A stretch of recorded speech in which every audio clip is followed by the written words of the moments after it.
Se você não é de Minas Gerais, talvez não conheça o Banco Intermedium, um banco que até pouco tempo tinha uma atuação regional lá em Minas, mas agora está com uma estratégia de expansão nacional, com uma estratégia baseada em contas digitais. E para falar um pouco sobre isso, a gente está aqui com o João Vitor Menin, ele é presidente do Banco Intermedium. João, obrigado por estar aqui com a gente. Eu agradeço, Rafael, o convite. João, como eu falei aqui na introdução, talvez nem todo mundo conheça o Intermedium por ter essa atuação regional, apesar de ser um banco que foi fundado lá na década de 90 já, né? Isso. Então eu queria que a gente, antes de começar a falar da estratégia digital do banco, resgatar um pouco esse histórico. Como que surgiu o Intermedium, que atuação tinha e por que agora está querendo evoluir além da atuação regional, né? Bom, vamos lá, Rafael. O Intermedium foi fundado em 94, né, 1994, em Belo Horizonte. Começou com uma financeira, na verdade, né, não era nem ainda banco, era uma financeira, mas já regulamentada pelo Banco Central, uma CFI, uma Crédito Financiamento e Investimentos, SA. Começamos fazendo uma operação de CDC, o financiamento de consumo para varejo, e viemos a nos tornar banco em 2008, ainda lá em Belo Horizonte também. Então, a partir de 2008 até agora, estamos como banco múltiplo. Então, a gente, como instituição financeira, como banco, temos praticamente 24 anos de mercado. Agora, em outubro, a gente teremos 24 anos desde a fundação nossa.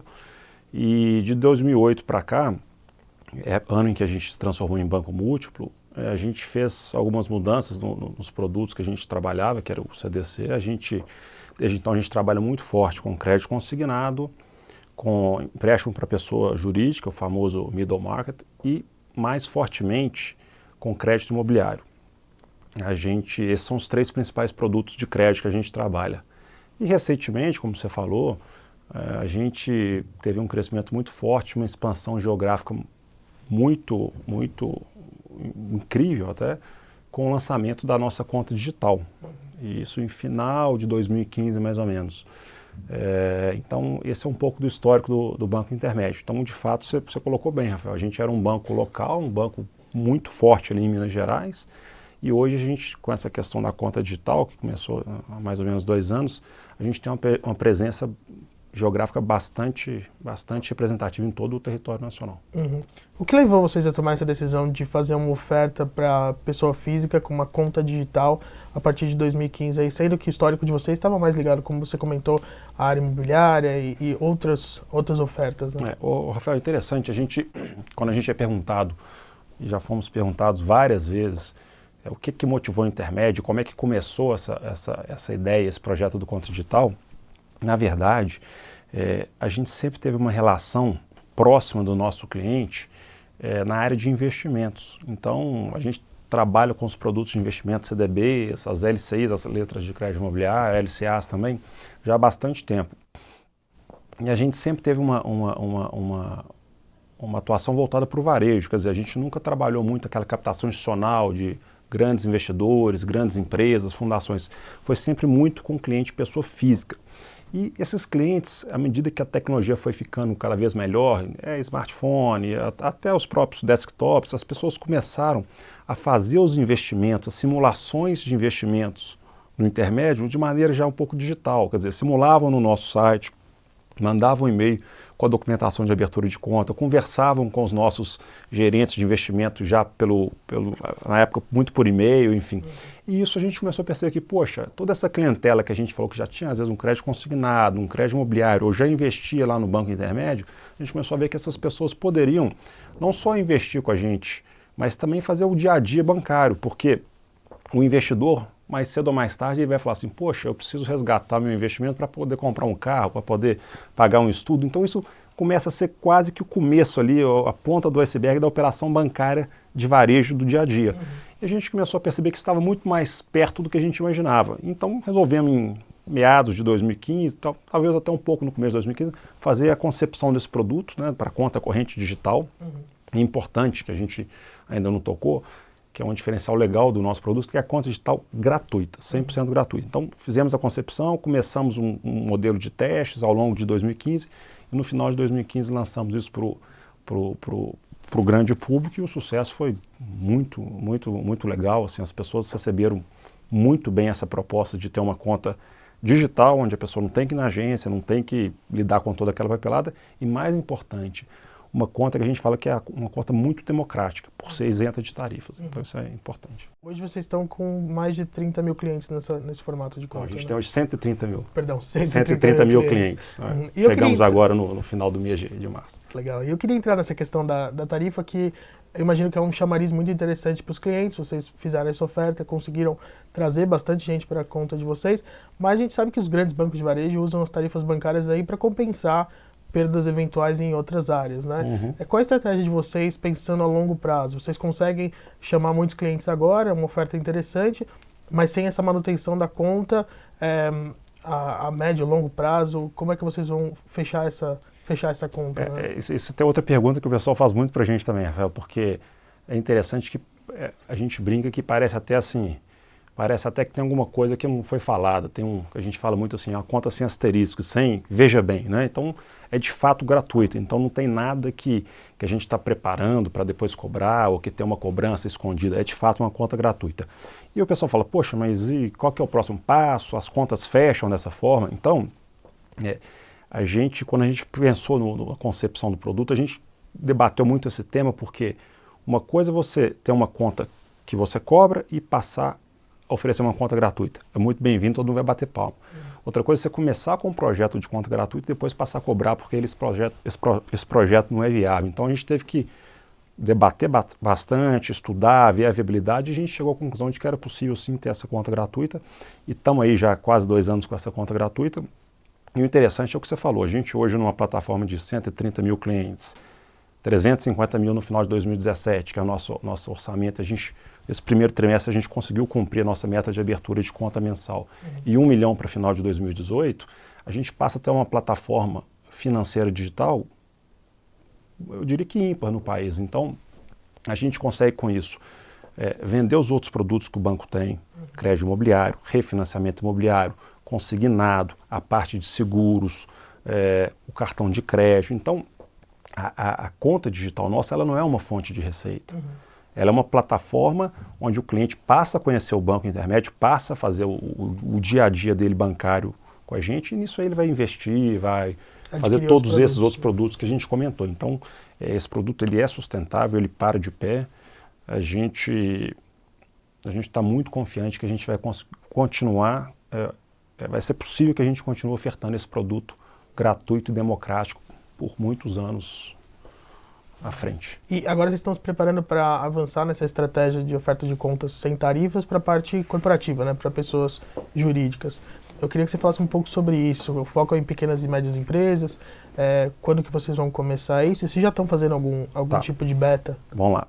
Bom, primeiro vou começar de trás para frente. Já estamos fazendo um beta. Então já está funcionando essa conta, mas ainda, como você falou, o beta são poucas empresas que estão testando. A gente deve lançar, a gente até já fez um aviso nas mídias sociais do banco, que por sinal é uma plataforma que a gente usa muito, a gente gosta muito de conversar com os nossos clientes e futuros clientes através das mídias sociais, então a gente já falou um pouco dessa conta para eles. Essa conta deve estar chegando para o público começo de junho, mais ou menos, essa é a expectativa nossa. A gente acha que já estaremos prontos para colocar ela para todo o mercado. E quando a gente resolveu lançar a conta PJ, que a gente chama de CD Pro, né, conta digital Pro, e só para frisar, Pro, mas não é aquele Pro no conceito de que agora é Pro, eu pago um tanto para ter. É Pro, mas ela continua sendo gratuita. Para diferenciar só do... só para diferenciar do conta pessoa física. Mas um dos motivos que a gente fala que o nosso projeto é um projeto de democratização bancária é porque as pessoas físicas, elas são hoje, é um termo forte, mas elas são quase que massacradas por essa quantidade de tarifa bancária que tem. E quando a gente leva isso aí para a realidade das pequenas e médias empresas, como você falou, a situação ainda é mais dramática. Quer dizer, quando você tem uma pessoa física de uma classe um pouco mais baixa, onde ela chega a pagar até 5% do ordenado dela em tarifas bancárias, a gente acha um negócio já assustador. Mas às vezes você vai para um caso de uma empresa que paga muito mais do que isso, de tarifas bancárias, pacotes de 200, 300, 400 reais por mês de tarifas bancárias. Então a gente acha que isso não é sustentável até para a economia do país ter um pouco mais de fôlego, ainda mais no momento de crise econômica. Então a gente acha que esse produto vai ter uma adesão muito grande, muito forte. A gente já viu, a gente fez um teaser, como eu falei, nas mídias sociais, e a receptividade foi altíssima. Então a gente está muito confiante com o sucesso que esse produto vai ter, tanto quanto ou até mais que a conta digital para pessoa física. Uhum. E para vocês começarem a fazer essas ofertas de contas para pessoa física, pessoa jurídica, que tipo de investimento em tecnologia vocês tiveram que fazer para sustentar isso? Pois é, isso a gente sempre fala que hoje, né, e eu falo isso, que bom isso, porque isso no final das contas é mais vantagem, mais serviço e menos custo para a comunidade, mas hoje a gente está vivendo num mundo onde as coisas são muito acessíveis para todo mundo, inclusive até para as próprias empresas. Então, por que eu estou falando tudo isso? Hoje, para uma empresa, para uma instituição financeira como intermédio, poder trabalhar do ponto de vista tecnológico, de segurança, de sistemas e de processos, para poder embarcar tudo isso num aplicativo ou na nossa conta digital, vamos falar assim, e levar isso para o consumidor, isso é muito, vamos dizer assim, é muito prático. Se você tiver a vontade de fazer e dedicar para isso, você consegue, sem grandes investimentos vultuosos, né? Assim, precisamos falar de centenas de milhões ou às vezes até bilhões de reais que a gente ouve de investimento em TI de banco. Você não precisa desse orçamento todo para poder colocar no produto, para que o produto seja bom do ponto de vista tecnológico e de segurança. Um exemplo, só para pontuar o que a gente está falando, é quando você passa a trabalhar, por exemplo, com toda a parte de informação que você tem na nuvem, em vez de ter um parque de servidores próprio, um data center próprio, que é um CAPEX ali muito grande que os bancos acabam tendo, é um exemplo do que eu estou falando, de que dá para oferecer um produto legal do ponto de vista tecnológico, né, que é a sua pergunta, sem necessidade de ter uma alocação de capital maciça nisso. Vocês chegaram a fazer alguma migração desse tipo? A gente começou um projeto agora de migrar parte dos nossos servidores para a nuvem. Isso já foi feito parcialmente e devemos completar isso até final de 2017. Vocês têm ainda o legado tradicional de vocês, né? Um banco que vem lá da década de 90. Sim, temos isso tudo, apesar de que os números, né, do banco, não números em termos de ativos, mas o número de clientes e transações, ele passa a ser muito mais relevante agora nos últimos 2 anos, porque na época desse legado o número de clientes era muito menor. Agora, nos últimos 2 anos, a gente trabalhando com varejo bancário e esse número de clientes que a gente está falando, de 130 mil, futuramente 350 mil, 1 milhão de clientes, a quantidade de dados é muito maior recentemente do que o legado nosso. Muito maior. E falando sobre isso, eu sei que o negócio de vocês ainda é mais 50% na parte imobiliária, né? Sim. Vocês esperam fazer um shift aí? Quando isso vai acontecer? Vocês querem se tornar mesmo um banco de varejo? Fala sobre um pouco a expectativa do negócio. Tá. Na verdade, Rafael, assim, não é nem questão de fazer um shift, é um pouco mais até do que isso, porque a gente vê algumas iniciativas no Brasil e todas elas são válidas. Acho que tudo que é novo e é moderno é bom, é válido, então não é que eu acho que elas não são tão boas quanto a iniciativa do intermédio, mas a diferença de algumas iniciativas pontuais, algumas startups que a gente vê no mercado, para o caso da conta digital intermédio, é que a gente tem toda uma estrutura de um banco comercial, de um banco multi por trás. Onde que eu quero chegar? Na verdade, não é que a gente vai deixar de fazer os produtos como crédito imobiliário, consignado, para poder crescer a conta digital. Na verdade, os 2 produtos vão crescer de forma conjunta, quer dizer, à medida que você tem X mil ou Y milhões de clientes, você vai ter mais pessoas querendo fazer crédito imobiliário, querendo fazer crédito consignado, querendo investir o dinheiro. Então eu falo que o que o intermédio tem de legal, essa conta digital nossa, porque além dela ter a gratuidade, ter o apelo do digital, que é fácil de abrir, fácil de usar, você tem toda uma gama de serviços financeiros para que a pessoa possa colocar o intermédio como o banco primário dela. Então a gente fala que hoje a pessoa não precisa ser correntista digital intermédio e ter uma conta num outro banco. Ela pode ser correntista digital intermédio, porque ela pode investir o dinheiro dela, ela pode ter acesso a crédito, ela pode contratar seguro, ela pode ter um cartão de crédito. Então, essa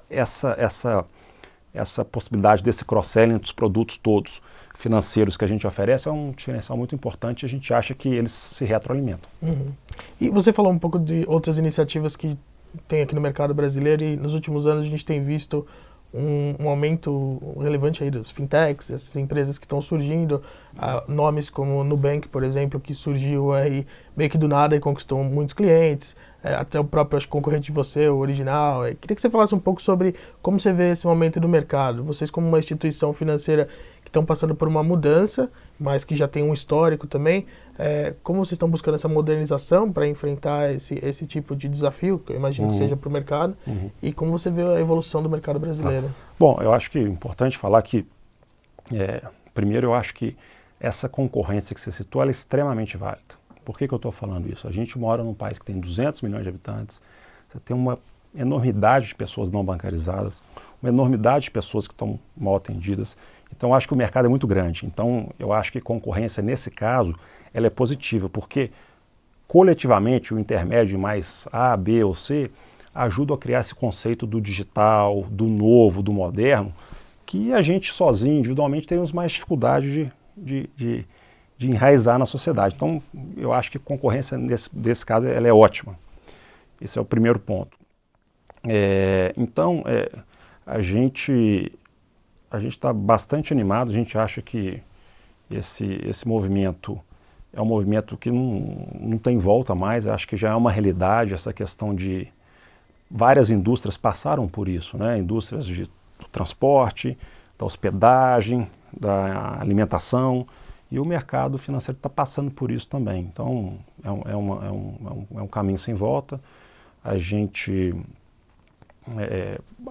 achamos que o produto nosso tem algumas vantagens em relação a produtos de instituições mais tradicionais, né? A gente vê algumas instituições, os grandes bancos de varejo se mexendo, mas a gente acredita que o nosso produto tem vantagens importantes que vão fazer com que a gente consiga prosperar, continuar prosperando vamos dizer, nessa corrida e nesse novo capítulo do mercado financeiro brasileiro.